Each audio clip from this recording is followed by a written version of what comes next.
നമുക്ക് എന്തെങ്കിലും അസുഖങ്ങളൊക്കെ വരുമ്പോൾ നാം ഡോക്ടറെ സമീപിക്കും അല്ലേ? എന്നാൽ സ്വയം ചികിത്സ കൊണ്ട് മാറ്റാനാകുന്ന കുറച്ച് അസുഖങ്ങളൊക്കെ ഉണ്ട്. അസുഖങ്ങൾക്കുള്ള മരുന്ന് നാം തന്നെ നമ്മുടെ ബ്രെയിനിലേക്ക് നമ്മുടെ ചിന്തകൾ കൊണ്ട് സ്വയം ഇഞ്ചക്ട് ചെയ്യണമെന്ന് മാത്രം. പക്ഷെ ചെറിയൊരു പ്രശ്നം സംഭവിക്കാൻ സാധ്യതയുള്ളത് അതൊരു അസുഖമാണെന്ന് നാം മനസ്സിലാക്കാൻ പറ്റാത്ത ഒരു സിറ്റുവേഷൻ, നാം മനസ്സിലാക്കാൻ ഒരുപാട് ലേറ്റ് ആകുന്ന ഒരു കണ്ടീഷൻ ഉണ്ടാകുന്നിടത്താണ്. അത്തരത്തിൽ നമ്മുടെ ഉള്ളിൽ തന്നെ വർഷങ്ങളായി കിടന്നുറങ്ങിയിട്ടും ഒരു അസുഖമായി നമുക്ക് തോന്നാത്ത ഒരു ഡിസോർഡർ തന്നെയാണ് മടി അഥവാ ലേസിനെസ്. എങ്ങനെ മടിയെ വിദഗ്ധമായി സ്വയം ചികിത്സ കൊണ്ട് അതിജീവിക്കാം? ഇപ്പം വേണ്ട, പിന്നീട് ചെയ്യാം. എന്തിനിന്ന് തന്നെ അത്യാവശ്യപ്പെട്ട് ചെയ്തു തീർക്കണം? ഇനിയിപ്പോൾ നാളെയും കാലം ചെയ്താൽ പോരെ. സ്വന്തം ജീവിതത്തിൽ ഇങ്ങനെ ഒരു തവണയെങ്കിലും സ്വയം പറയാത്തവരായി ആരും തന്നെ കാണില്ല. ഈസിയായി ചെയ്തു തീർക്കേണ്ട പല കാര്യങ്ങളും നീട്ടിവെച്ച് നാം ഒരു വഴിക്കാക്കിയിട്ടുണ്ടാവും. ഇങ്ങനെ നീട്ടിവെക്കാൻ നമ്മെ പ്രേരിപ്പിക്കുന്ന ഏറ്റവും വലിയ ഘടകമാണ് നമ്മുടെ ലേസിനെസ്. സോ ഈ നീട്ടിവെക്കൽ പ്രക്രിയയെ വിദഗ്ധമായി അതിജീവിക്കാൻ നമ്മെ ഹെൽപ്പ് ചെയ്യുന്ന കുറച്ച് ട്രിക്കുകളാണ് നാം ഇന്ന് കാണാൻ പോകുന്നത്. Let's begin. Number 1, establish A clear plan. നമുക്ക് ചെയ്തു തീർക്കേണ്ട കാര്യങ്ങളെപ്പറ്റി നല്ല ബോധ്യമുള്ളവരായിരിക്കാം. പക്ഷെ പലപ്പോഴും നാം പരാജയപ്പെടുന്നത് ഇതൊക്കെ എങ്ങനെ ചെയ്യണം എന്നറിയാത്തിടത്താണ്. ഈസിയായ മെത്തേഡുകൾ ഉപയോഗിച്ച് ചെയ്തു തീർക്കേണ്ട ആക്ടിവിറ്റീസ് നമുക്ക് മുൻപിൽ ഹെക്റ്റിക്കായി അനുഭവപ്പെടുമ്പോൾ അത് ചെയ്യാതിരിക്കാനുള്ള മടി നമ്മിൽ സ്വാഭാവികമായി രൂപപ്പെടും. ഈ പ്രശ്നം പരിഹരിക്കാനുള്ള ഒരു ട്രിക്കാണ് നല്ലൊരു പ്ലാൻ തുടക്കത്തിൽ ഉണ്ടാക്കി വെക്കുക എന്നുള്ളത്. ചെയ്യേണ്ട ആക്ടിവിറ്റീസിനെ പറ്റി സ്ട്രാറ്റജിക്കലും സിസ്റ്റമാറ്റിക്കുമായ ഒരു പ്ലാൻ ഉണ്ടെങ്കിൽ വളരെ സിമ്പിളായി നമുക്കത് ചെയ്യാനാകും. കൂടാതെ നമ്മുടെ പ്ലാനിനനുസരിച്ച് ഓരോ കാര്യങ്ങൾക്കുള്ള സമയവും നാം അതിനുവേണ്ടി ചിലവഴിക്കേണ്ട എനർജിയും സേവ് ചെയ്യാനും കൃത്യമായൊരു പ്ലാനിൻ്റെ അടിസ്ഥാനത്തിൽ വർക്ക് ചെയ്യാനും ഓർഗനൈസ്ഡ് ആവാനും അവിടെ നമ്മെ ഇത് ഹെൽപ്പ് ചെയ്യുകയാണ്. Trick number 2, always build habits.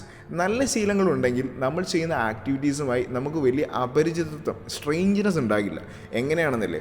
അതായത് എന്തെങ്കിലും ഒരു കാര്യം ചെയ്യണമെങ്കിൽ വളരെ യാന്ത്രികമായി ആ കാര്യം എളുപ്പത്തിൽ ചെയ്യാൻ നമ്മുടെ ശീലങ്ങൾ നമ്മെ സഹായിക്കും. കൂടുതൽ ആലോചനകളിലേക്ക് പോകാതെ, കൂടുതൽ സമയം കളയാതെ നാം ഇപ്പോൾ കാര്യങ്ങൾ കൈകാര്യം ചെയ്തുകൊണ്ടിരിക്കുന്നതിനേക്കാൾ 10 മടങ്ങ് കൂടുതൽ പ്രൊഡക്റ്റീവായി സ്പീഡിൽ കാര്യങ്ങൾ ചെയ്തു തീർക്കാൻ ഇതേ ഹാബിറ്റ്സ് വഴി സാധിക്കുന്നത് അനുഭവിച്ച് തന്നെ അറിയേണ്ടതാണ്. Trick number 3, reject negative self talk. നമ്മുടെ അടുത്ത സുഹൃത്തുക്കളോട് പോലും പങ്കുവെക്കാൻ നാം മടിക്കുന്ന, നമുക്ക് തന്നെ എല്ലായ്പ്പോഴും നെഗറ്റീവായി അനുഭവപ്പെടുന്ന നമ്മെ പറ്റിയുള്ള കാര്യങ്ങൾ എന്തിന് സ്വയം മനസ്സിൽ സൂക്ഷിച്ച് പിന്നെയും ആവർത്തിച്ച് സ്വയം പറഞ്ഞുകൊണ്ടിരിക്കണമെന്ന് എന്നെങ്കിലും നിങ്ങൾ ആലോചിച്ചിട്ടുണ്ടോ? നമ്മുടെ മൈൻഡിലുള്ള ഒരു ബ്ലാക്ക് ഡോട്ടായി പതിഞ്ഞു കിടക്കുന്ന നമ്മെ പറ്റിയുള്ള ഒരു നെഗറ്റീവ് തോട്ട്, അതിനെപ്പറ്റി ഓവർ തിങ്ക് ചെയ്ത് നമ്മൾ തന്നെയാണ് വളർത്തിയെടുക്കുന്നതും നമ്മളെ കൂടുതൽ മോശക്കാരാക്കുന്നതുമെന്ന് ഒന്നാമതായി മനസ്സിലാക്കുക. ഇനി നമുക്ക് ചെയ്യാൻ പറ്റുന്ന ഒരു കാര്യം എന്താണെന്ന് വെച്ചാൽ, മറ്റുള്ളവർ നിങ്ങളെ ട്രീറ്റ് ചെയ്യണമെന്ന് നിങ്ങൾ ആഗ്രഹിക്കുന്ന രീതിയിൽ അവരെ ട്രീറ്റ് ചെയ്യുക. തീർച്ചയായും അതിനുള്ള റെസ്പോൺസ് നിങ്ങൾ ആഗ്രഹിക്കുന്നതിൽ നല്ല രീതിയിൽ നിങ്ങൾക്ക് കിട്ടിത്തുടങ്ങും. Trick number 4, start a journal.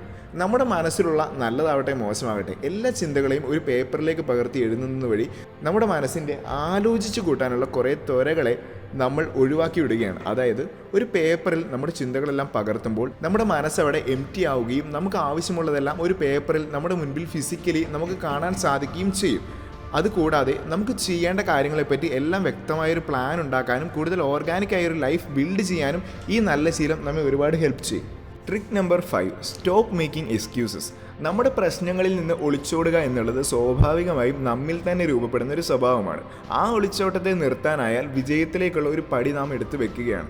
നമ്മുടെ ഉത്തരവാദിത്തങ്ങളെയും പ്രശ്നങ്ങളെയും ധൈര്യപൂർവ്വം മുന്നോട്ട് വന്ന് നേരിടാൻ നാം കാണിക്കുന്ന ആ മനസ്സ് നാം ആഗ്രഹിക്കുന്ന ഒരു ലൈഫിലേക്കുള്ള വഴി നമുക്ക് വേണ്ടി തന്നെ ഒരുക്കുന്നതിന് തുല്യമാണ്. ഇതോടൊപ്പം മനസ്സിലാക്കേണ്ട മറ്റൊരു കാര്യമാണ് നമുക്ക് പറ്റിയ തെറ്റുകൾക്ക് മറ്റുള്ളവരെ പഴി ചാരാതിരിക്കുക എന്നുള്ളത്. കാരണം അങ്ങനെ ചെയ്തു തുടങ്ങിയാൽ അതിനേ സമയം ഉണ്ടാകുള്ളൂ. കൂടാതെ ആ ഒരു ശീലം നമുക്ക് നന്മകളൊന്നും തന്നെ നൽകുന്നു. Trick number 6, surround your self with like minded individuals.